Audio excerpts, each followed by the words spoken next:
Ito na. By the way, sa mga hindi nakakalam, mula 2001 hanggang year 2003, naglaro si Michael Jordan sa Washington Wizards. Alam mo yun? Yeah. Okay, mabuti naman. Kayo naman, meron ako kailangan itanong sa'yo. Dahil nasagot mo yung fifth question natin, ang nag-aantay na ay ang ating sixth at ang ating seventh question. Hindi ka pala kakamali, wala ka pag ginagamit na lifeline. O hindi mo pa ginagamit ang iyong lifeline. Okay? 2 more correct answers, Ronald. Eh, meron ka ng 600,000 pesos. Kaya lang, ang tanong ay, ikaw ba suko o subo? Para maintindihan po ni kaibigan Ronald, kung sasabihin mong suko, ikaw ay uwi, bit-bit mo ang 50,000 pesos. Kung subo, pwede ka manalo ng 75 or up to 150. At ang ating jackpot worth another 450,000. Okay? Subo. Subo. Nakapag-desisyon na po kayo si Ronald, mga kaibigan.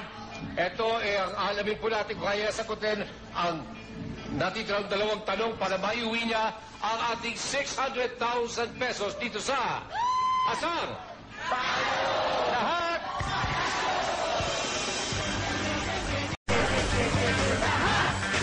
Mga kaibigan, andito pa po si Ronald at siya po ay 2 questions away.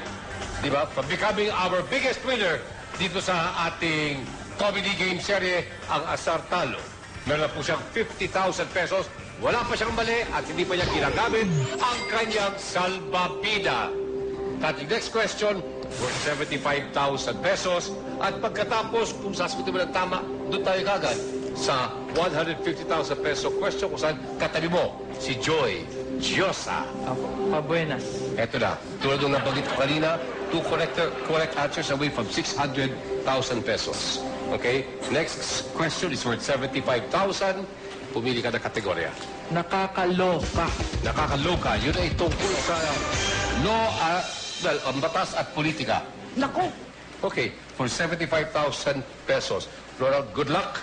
Your question is,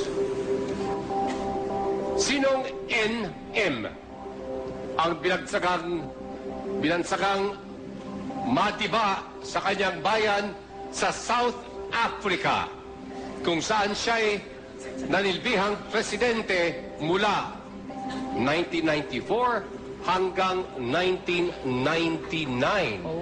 Excuse me! Yes! Alam mo, gusto ko lang malaman yung background ni Ronald tungkol sa trabaho niya. Ikaw ba ay may mga palpak sa mga ginagawa mo sa trabaho mo? Bilang ano ka nga? Bilang? Waiter po. Waiter! May mga palpak ka bang ginagawa? Baka mamaya, di ba, pag inis ka sa iyong mga, sa mga customers, baka sa mga guests, baka may ginagawa kang kapalpakan sa kanila. Meron bang ganon? Wala naman po. Ikaw, tatanungin ko yung isa sa mga naging boss mo sa isang catering business sa Bulacan. Si Bang, pakita mo si Bang. May time pa nga na nangyari, naiwan niya yung sapatos niya. May wedding kami, naiwan niya yung sapatos sa sasakyan. Kasi nag-service siya ng walang sapatos. So bali, pag-uwi niya ng bahay, nagagalit siya sa akin kasi bakit daw dinala namin yung sapatos niya. Kasalanan mo ka ako yan kasi iniwanan mo trabaho mo yan gamit mo yan. Marami siyang kalokohan Minsan napapalpak. Like yung sa mga juice, natatapon. Meron talagang pagayong nararash, napapalpak.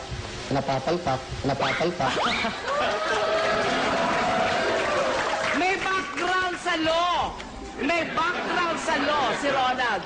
Loco. Pero so far sa kanya ipinakikita ngayong araw na to, mukhang wala siya doon Dahil, dalawang tanong na lang, meron ka ng 600,000 pesos.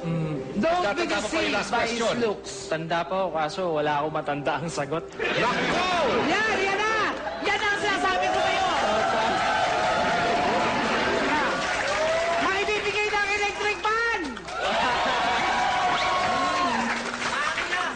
Okay lang po. Hindi, yun totoo. Wala kang alam? NM. Hindi mo alam. NM. South Africa. Okay. NM. So ano ba plano mo ngayon sa buhay mo? Huhulaan mo na lang o gagamit ka ng salbabida? Hulaan ko na lang po. So, sasagutin mo na lang. Opo. Okay? We'll give you 7 seconds. Timer, please. Lanet Medved.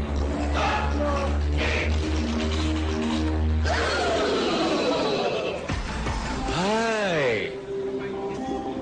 Tignan natin. Baka for all you know, ako ang mali. Iba kasi nasa isip ko eh. Malay mo talaga, Lanet Medved ang tamang sagot. Oo. Si Bang! Naging presidente eto pala na. siya. May 75,000 ba? Si Ronald, sa pool o sa blind?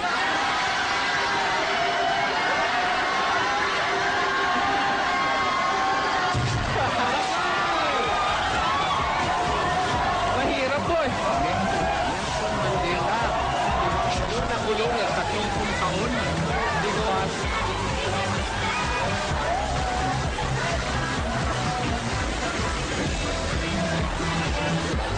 Eto, masakit para sa akin itong gagawin ko, ha? Napakasakit. Bye!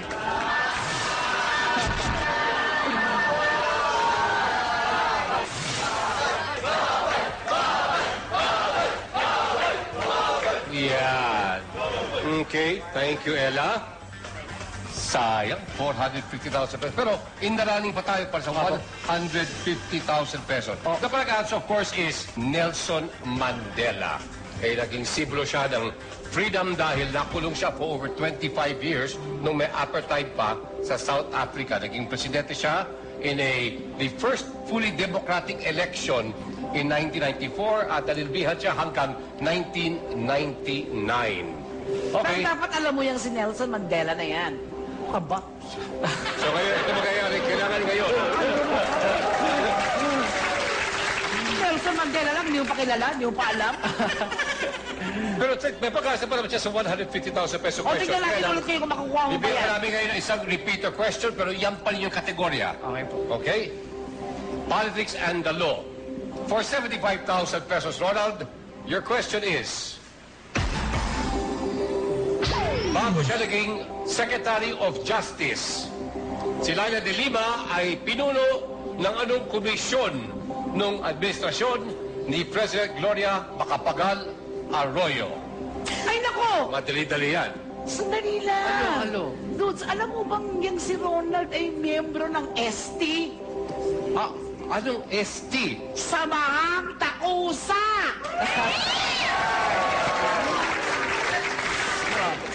Hindi naman siguro. Hindi naman siguro. Ay, makikita-kita mong gaganyan-ganyan yan si Ronald, ha? Gaganyan-ganyan yan. Pero takot sa asawa yan. Ha? Kasi makakala ninyo, ha? Mga viewers, mga manonood, mga kaibigan ko, makakala ninyo, ako ay nagsasalita lang ng hindi totoo. Ha? Makakala ninyo, mga katang-isip lang ito. Tingnan natin, si Mang, pakita mo ako sino nga yan, si Mang? Si Chichu, under yan kasi nga hindi siya pinapayagan ni Rose Ann na lumabas. Pero alam mo naman si Ronald, Mr. Guwapo yan eh. Baka makakita ng magandang babae, pakaligawan ni Ronald. Siyempre ayaw ni Osang nung ganun. Ang alam ko, mas madalas maglabas si Ronald. Kasi siya yung Yun. nagbabanlaw. Kasi si Ronald, kahit ano namang gawain sa bahay, ginagawa niya eh. Tagakuha ng sampay, mga Luluto. hugas ng pinggan. Kahit dito sa amin, naghuhugas din siya eh. Inuutusan siya ng asawa niya. Paano yung isang sakit ang katawan? Sabi niya, sumasakit ang katawan ko. Naglalaba, naghuhugas, nagluluto, naglilinis ng bahay. Kaya hindi na siya makapag... Kaya sumasakit ang katawan. Kaya nga. My friend, 75,000 pesos, ha? Ewan ko, bigla ka na-diskaril, agad-agad na yung simula. Oo nga po. Ngayon naman, may mali ka na, wala na natin sakpat, pero meron ka pang salbabida. Ito ba, kaya mo nagsagutin ang tanong na yan? Our 75,000 peso question? O gagamit ka ng salbabida? Salbabida na po muna. Salbabida? Dapat kanina. Okay. Papakita namin sa iyo ang ilang letra ng tamang sagot. Tapos ikaw dapat na mag-fill in the blanks. Okay po. Are you ready? Ronald, for 75,000, ito ang iyong salbabida.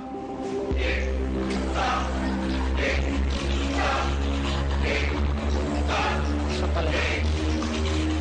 Sayang, ha? Sayang. Okay, alamin po natin mula kay Ronald kung ano, sa tingin niya. Human rights po. Sigurado ka na? Sure na po. Sigurado ka sigurado? 100%. 100%. Bumalik ang kumpiyansa. Alamin po natin si Mang, kung yan ay sa polo sa Blay.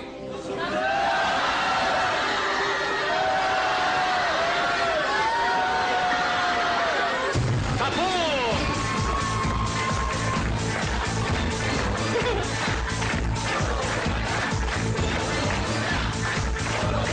Okay. Ngayon naman, ando na naman yung tanong. Suko o subo? Pag natalo po.